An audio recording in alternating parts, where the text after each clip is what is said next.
There's an old saying, never cut a 40.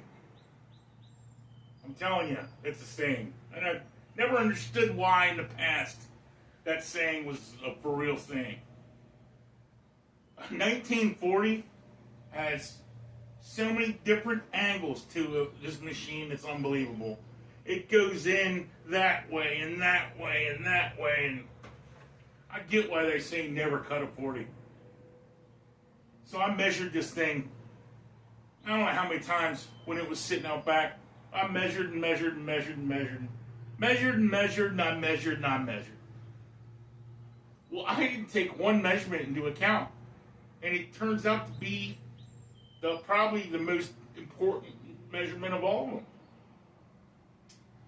So my whole idea was trying to get the tire centered to the fender and then work everything out from there.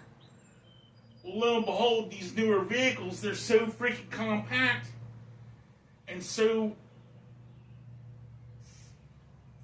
oh my goodness.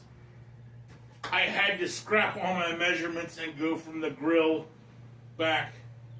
You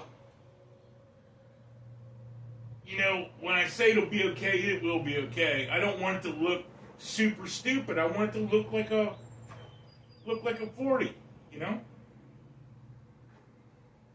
Just check a measurement. That's all I'm saying. And never cut a 40. But go for it anyway.